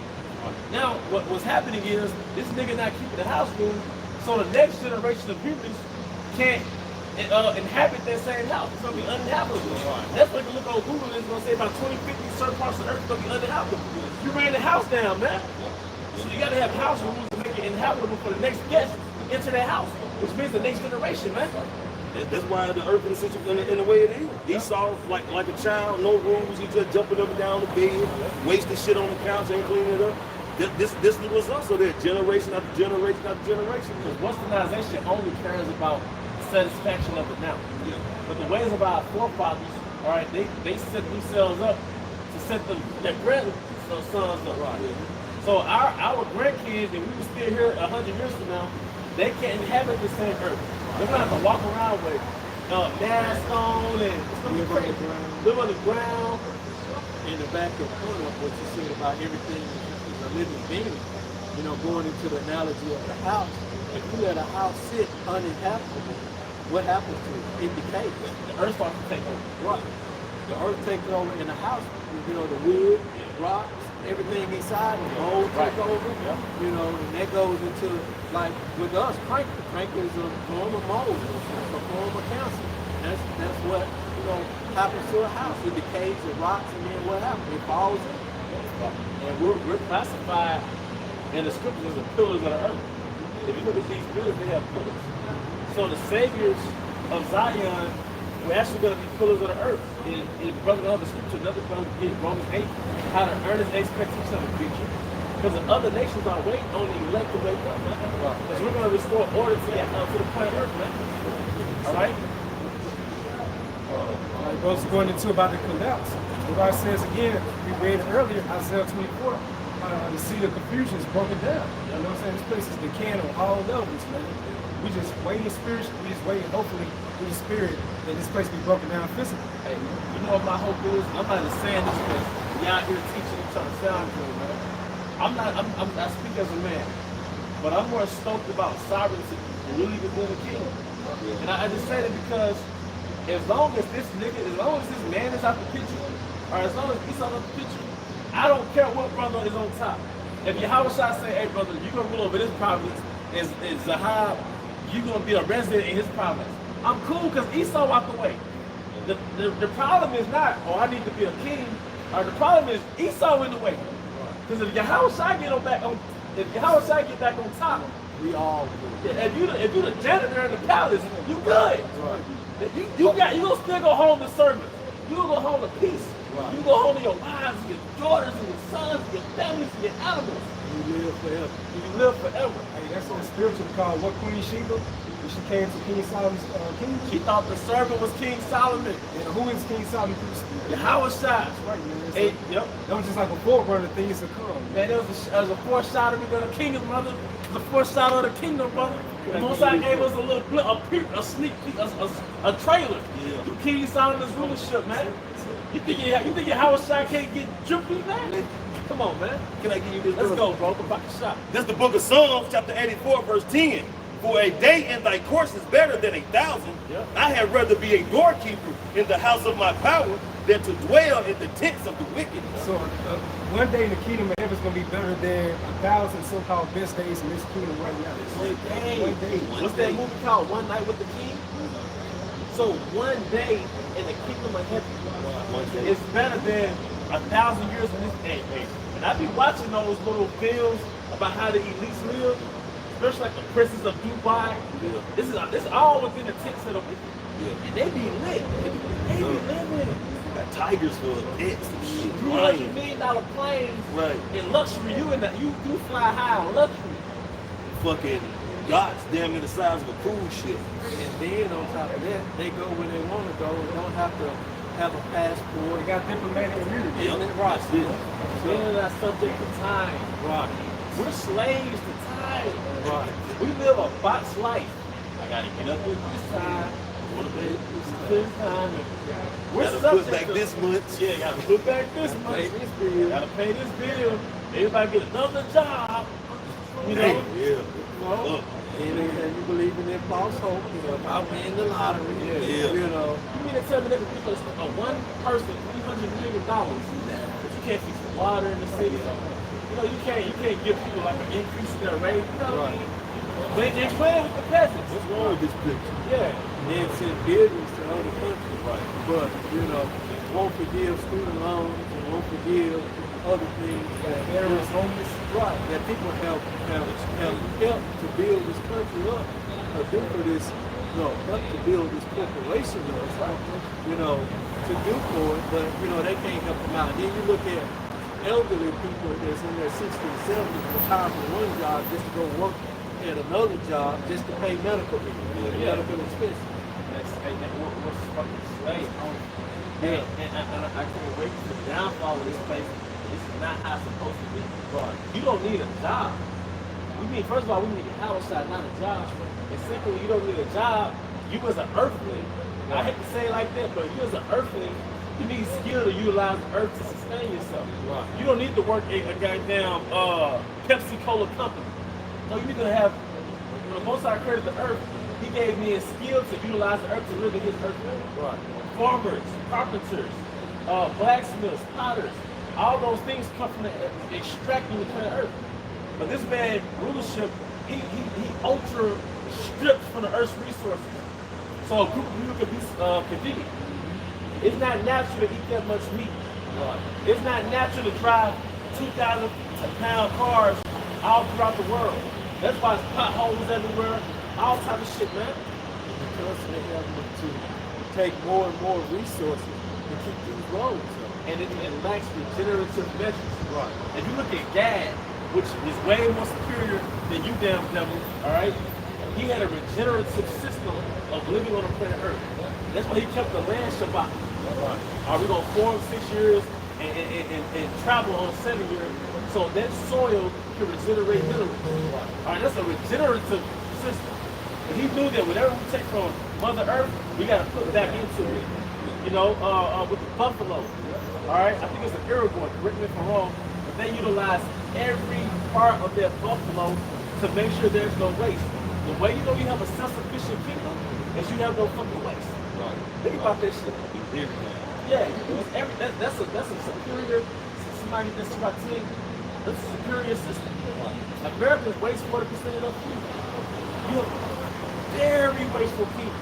And Esau will go slaughter an animal just for his head to put on the mount, his antlers, or just to take a picture with it. Like you say, the meat, they'll get like the tenderloin out, or maybe get a little bit of the ground. But for the most part, like for me, as growing up in the country, man, deer season, bro, it be all kind of deers on side of the road, man, where they just like took the head off or just took the back strap out and just left them there, man.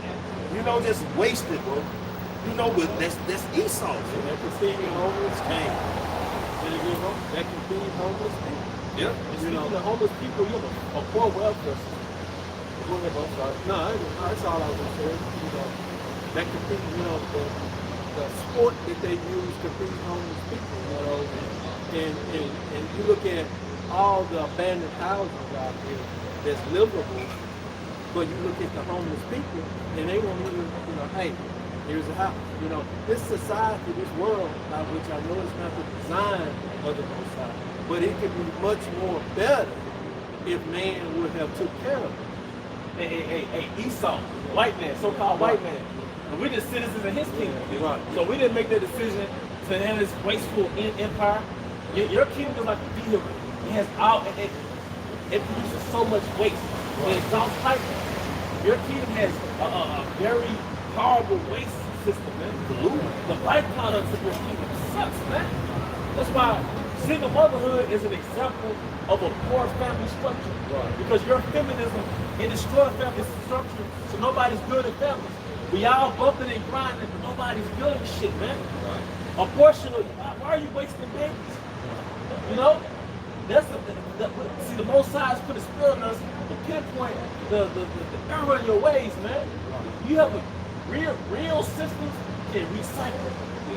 So you can get that man, woman, children, you can recycle that generation to generation. You can take down a tree and replant a tree. You got generation to generation. But nigga, you mass take. And then you leave nothing for the next generation. Keep the next generation to Keisha. Or the generation after that Keisha, she's not gonna have the luxury, all right, of really being born. Because her grandmother was a so-called pro-choice female, so she aborted her ass. See, the reason why you shouldn't have abortions, all right, because that next generation is not going to have the luxury to make that decision to have an abortion because they're not going to exist. She aborted them. You got to have systems to regenerate itself, man. You see, and our people, that's one reason our people hate our message through Spring How About Me Outside so much, because we call them out on their shit, man. Yeah, that's right. And let them know Esau is giving you green light. to do all these fucked up acts, man, that completely against our heritage, man. And they hate that shit, man. And that's why they come so hard up against us, because accountability is like a fucking slap in the face to Jake, man. You know? And it's those same ones, what, the book of Matthew, speak to us smooth things, you know, roughly paraphrase. What's that saying in the world? Talk to me nice. Yeah. Don't be so harsh. Right. But the Lord said, cry loud, spare not, man. You know, we're going to tell you how it is, man, through the Spirit. Because ultimately, this is love. We telling you through the Spirit, how about what you can do, that the Lord may find mercy on you, man. Repent. Turn away from this wickedness, man. Don't stop following the ways of the heathen, man. Okay, this is mercy being brought forth by the prophets of Yahweh Shem Yahushua. You know what I'm saying? Through the Spirit of the Lord, man. Good. Proverbs 27:6. So you said this is love. Faithful are the wounds of a friend, but the kisses of an enemy are deceitful. You got it, bro. So, hey, what we're doing is we're friends. All right, so 2/3 of our people, they're already written out for destruction. But it's what we're doing right now, like you said, this is love. All right, and some of you learn about being a brother and being in a brotherhood, it ain't always roses. No. You gotta have talks with brothers. You gotta have heart to heart. We're having a heart to heart with our people. But it said this, with the kisses of the enemy are deceitful. Feminism was a kiss of the enemy. Street culture was the kiss of the enemy. All right, any type of liberation from the enemy, Esau was a kiss of the enemy. All right, integration was a kiss of the enemy. Look at the outcomes. The way you know, I'm sorry. Oh, it's like women's liberation. The way you know it's a war tactic. Look at what it engendered. Look at what welfare state engendered. Look what 40, 50 years of street culture engendered. Look what it produced. And like I said, in our heritage, we have regenerative measures, which means that the system that we have can regenerate itself. Like, I had a fish tank, man. You know, I get into like aqua systems and stuff. You get a fish tank with a good system, you can take the filter out. Because if you got plants inside your fish tank, it's gonna clean itself. It's gonna cleanse itself.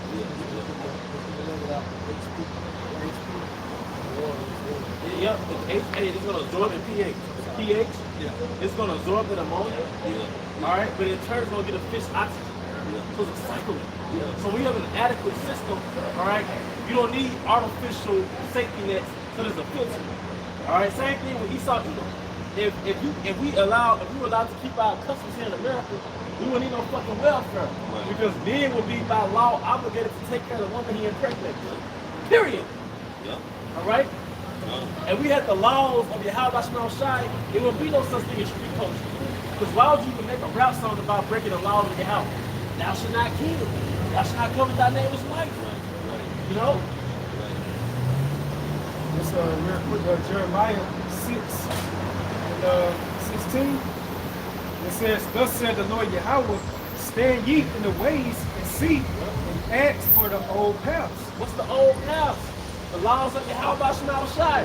And the old paths is basically keeping the laws, man. Hey, you know it's a form of slavery.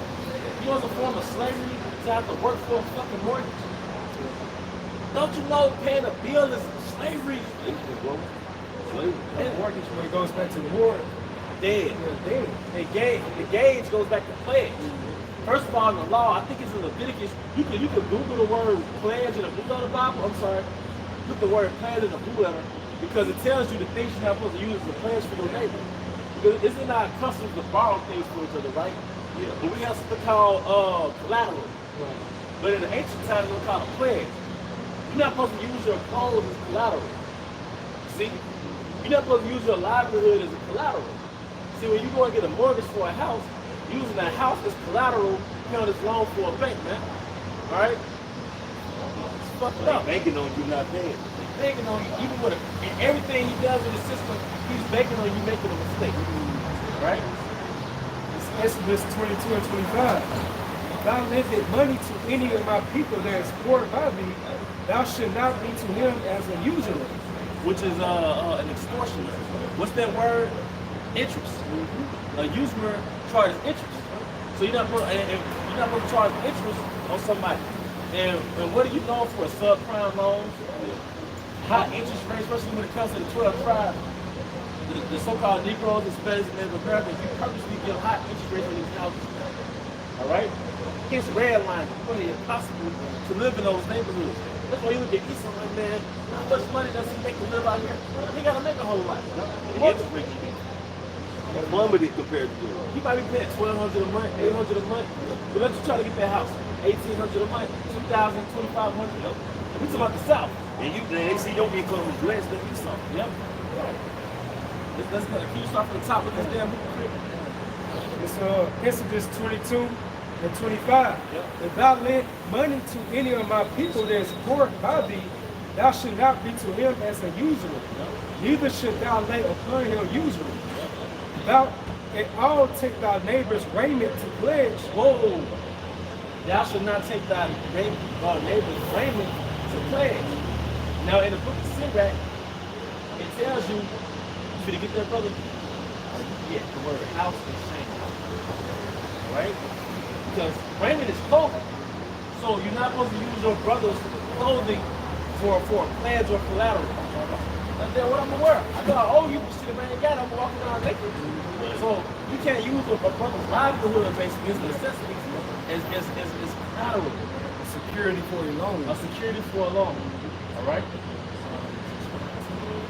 A house of shame. A house of shame. Go to those principal things with the Holy Spirit. I know scriptures also go into, because Jacob be wicked, man.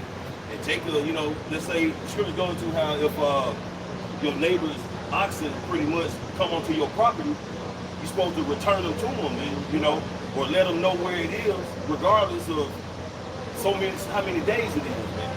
But you got Jake now, man. You let you have a nice looking pit bull and he wander on the Jake property. Jake gonna throw him on the chain and try to keep him for himself, man. Knowing it's your dog. Man, the neighborhood I stayed in, that was part of the custom to steal pit bulls. Might as well have been. And that's wicked. You walking with a pig. Jake, you would think you walking with a big booty woman, man. That's the way Jake drive and look at your dog, man. Yeah. Jake obsessed with them. I mean, I love them dogs. Yeah. Jake crazy. And Jake wicked ass gonna do but give him a fight. Yep, abuse them, man. Abuse the hell out of them. Because the Most High didn't create pit bulls to fight each other, man. Those dogs originally used for bear baiting. For hunting. Man started breeding them to fight each other to when it came out the womb ready to fight each other, man. What the scripture saying, my people are wise to do evil, but to do good they have no knowledge. Jacob is a scientist when it comes to evil. Don't scriptures go to how people pretty much made Esau more weak? Hey, if you can't find it, I'm just trying to find it right quick.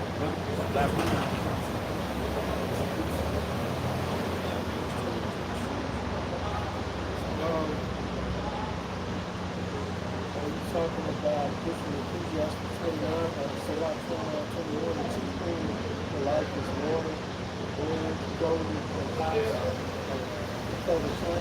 Yeah. You can just read it again, it's louder. Okay. That's it. Yeah, that's it. Okay. All right, this is Sirach 29, starting. You need to get to the point. I'm going to go back to this. I'm going to start at verse 20. We'll do 20. It said, help thy neighbor according to thy power, and beware that thou thyself fall not into the same. The chief thing for life is water and bread and clothing and house to cover shame. And the house to cover shame. All right, go back to It's back in Exodus 22 and 26. If thou at all take thy neighbor's raiment to pledge. Because if you think about it, it's talking about clothing, but a house is a form of clothing. Because it covers shame. You wash your hands, you might sleep in your clothes. Whatever. But you want to go out in public like that. So a house is another form of clothing. All right? So it says you're not supposed to use your neighbor's raiment as a pledge or collateral. All right? So what do the Lakers do? They use your house which covers shame according to Sirach. All right? They use your house to pledge. Like this Sirach 21 and 8. I think it's 21 and 8. This is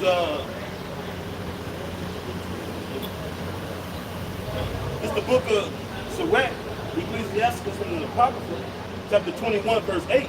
He that buildeth his house with another man's money. He that build his house with another man's money. Because these bankers what give you a loan. They're a banking system. All right, go ahead. Is like one that gathereth himself stones for the tomb of his burial. Yep, because mortgage goes back to the two elements, two components. Work, which means dead, like you said, and the gauge goes back to pledge. It's a death pledge. You set yourself up like a card. Yeah. So yeah, Because what happened? Most people die trying to pay for it. You know, they put you in what, under a 30-year mortgage. And some people may not live to see that mortgage paid off. Something that Elder Apostle Hall was going into recently, going back to the book of Leviticus, 21st chapter. See, an Israelite man would be an indentured servant for 7 years.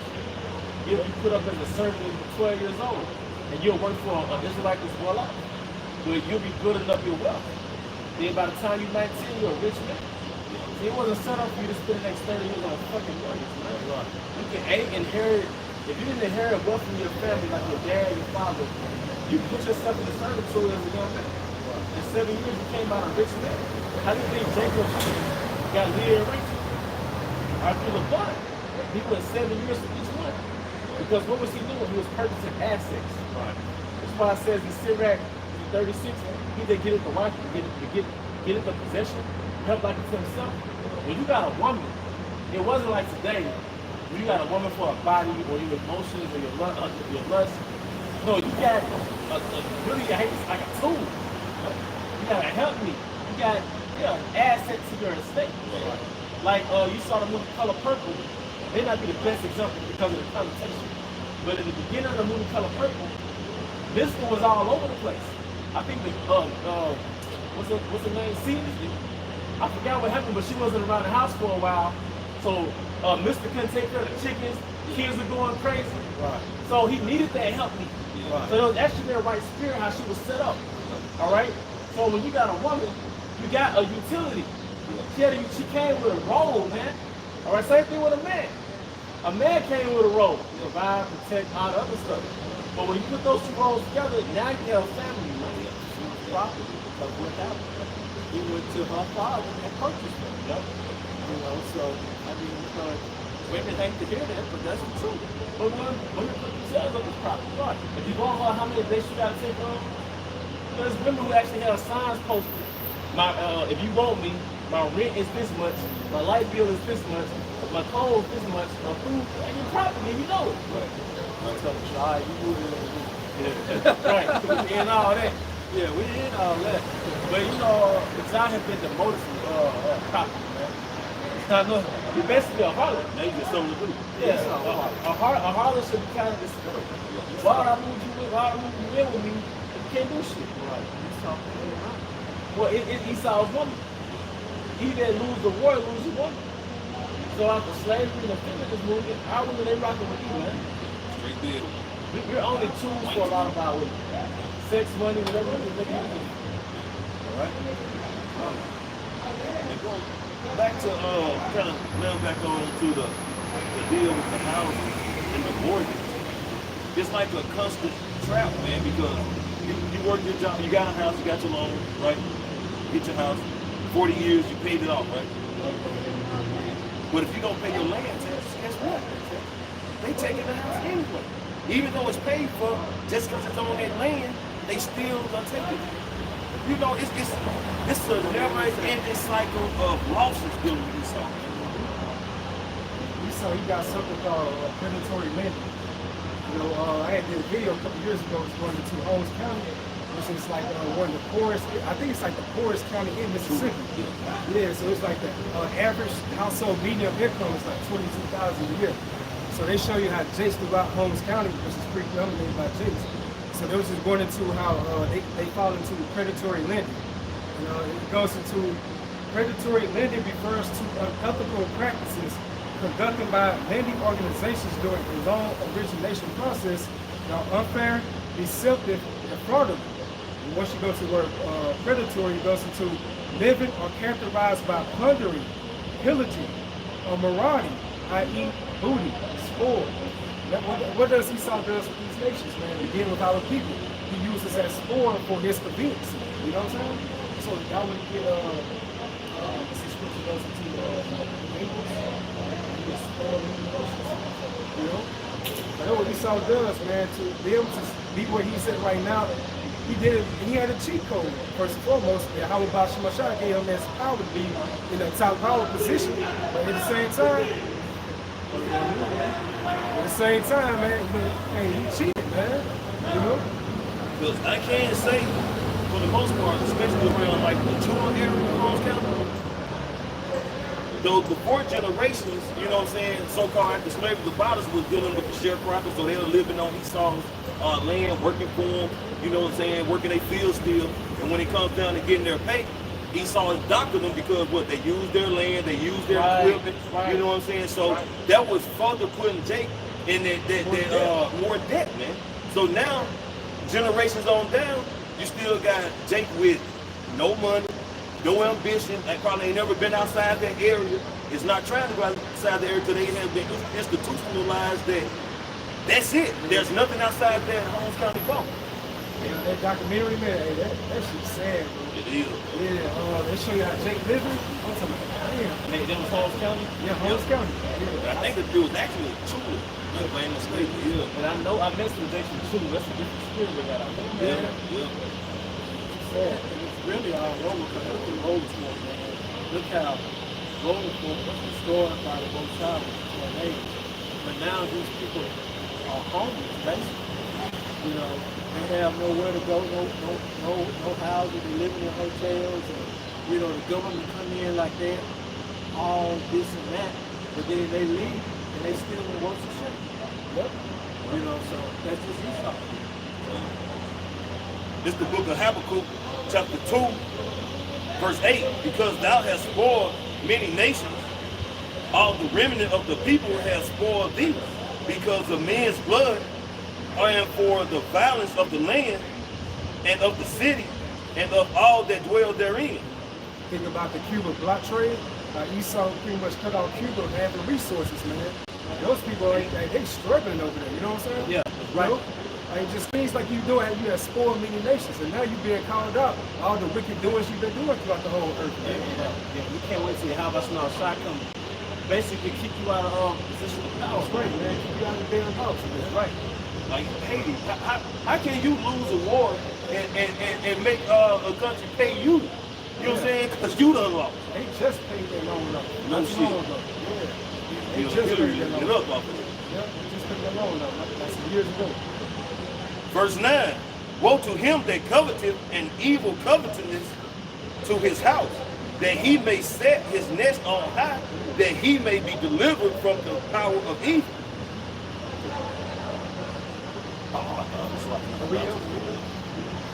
Habakkuk chapter 2, verse 9. Woe to him that coveteth evil, covetousness to his house, which is what pretty much going on Esau, how he just, you know, take on evil. You know, he it's his thing, man. You know, he it's like he want more evil shit he can do. In a sense, yeah. That he may set his nest on high, that he may be delivered from the power of evil. Just going back to that documentary in Holmes County, if our people had some type of spirituality, they would know and don't make no covenant with this devil, man. Because at the end of the day, it's going to lead to your downfall, your destruction. Which takes me to Isaiah 28 and 18. And it says, and your covenant with death should be disannulled. So this goes into our people that sold out within this system, like with the Hollywood, these different entertainers. You have made a covenant with death. And by disannul meaning it's gonna be adequate, you know, for you, man. It's not gonna be for your benefit. And it says, and your agreement with hell should not stand. When the overflowing scourge should pass through, then you should be trodden down by it. That's like what the brothers are going into, like when Jacob's trouble happened, it's gonna be a bittersweet moment. But you're gonna see the majority of our people really fought to be into this system, and they're really gonna be called guard when all hell breaks loose within this American society, man. Wisdom and knowledge is not gonna be the stability of 2/3 of our people's time. So you think about it right now, if it was up to the majority of our people to be here, we'll be here forever, man. So Lord, the water to Yahweh Bashmasha having been set up in these latter days, that's after his mind, you know? The first wave is verbal. The first form of Yahweh Bashmal Shah is that verbal warning. But the second wave is going to be that sword, man. So if you're going to get shook up from the word, you're going to get shook up from the sword. With the spirit of Yahweh Bashmal Shah, you got shook up from the word. I mean, it's a blessing to be woke and to be chosen, because we can't choose him, we chose us. So I mean, that's a blessing. You know, and those that have been chosen need to humble themselves. You know, and those of the other camps, and all call it the most all kind of different names, and, you know, doing all kind of different activities and not really focusing in on the word and preaching the word to wake up the masses. You know, he gonna fuck y'all up. You know, excuse my language, but that's what it's gonna be. And just back you up, Apostle Paul in Ephesians, he told the brothers in Ephesus to walk worthy in your vocation. You know, so that vocation goes into like our spiritual call of duty, you know? So we're supposed to walk worthy. That's by having integrity, by following the principles of the Yahweh Bashmal Shah, you know? Hey, this is back in Habakkuk chapter 2, verse 9, just to get a little more clear understanding on the breakdown of this scripture. We're going to read it in the NLT. It reads, what sorrow awaits you who build big houses with money gained by dishonesty.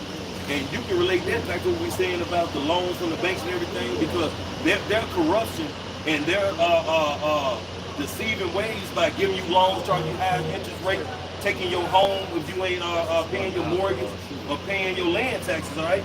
That money they take in, who have the biggest lavish houses on the hill? You know, summer homes, winter homes, and all that kind of shit. And for the simple fact, for them to call it predatory. Right, Shows right. that Esau, he's a predator, man. You know, through spirit. Good. He's a systemic predator. And who's the prey? Jacob. Jacob is. They said though in Mississippi, the teacher something came. Yep. He said the hunt is on, and you are the prey. That's right. You know, whole nation not desired. Because we went from agricultural slavery and being a part of the breeding farm to inner city prey. What we're going through now is inner city hunting. That's why like a hunter has cameras on trees to get the deer and all that shit. What if Esau has surveillance cameras all in the inner cities? All right? He gives us guns and he catches us with the guns. He gives us drugs and he comes with the drugs and throws us in prison. It's a trap, man. That's why I said we're like a bull in the neck. And that's it. That's spiritual why Jake called this system, which goes into like a trap, a snare. So through the spirit, you know that you are spiritually snared in this system, and it's hell. You believe your wealth will buy you security, because this scripture goes through how they dwell in safety. You know, they think they all good just because, you know, they have these big lavish houses in the hills, you know, the big gated communities. You know, all this kind of shit, man. He think that's gonna be safe, moving far away from Jacob's king. Put your families in the nest beyond the reach of danger. But at the end of the day, if any one of those big, it's gonna be destroyed, man. Okay, you're not gonna escape judgment, regardless of where you go, what you do. Most I stay holding Esau's habitation. Because $500,000 house going down a mudslide. Right. That's regular, man. Yeah. And just be high-fiving each other off this shit, man. You don't stand a chance, man. Hey, but with that, we hope you brothers and sisters are edified. Once again, we want to give all honor and glory to Yahweh Ba'Hashem, Yahweh Shai Ba'Hashem Rakakadash. Never understand elder apostles and elder bishops of great men stone well. Peace and blessings, health and word into the house of the elect. Baba Baba. Shalom. Shalom. Shalom.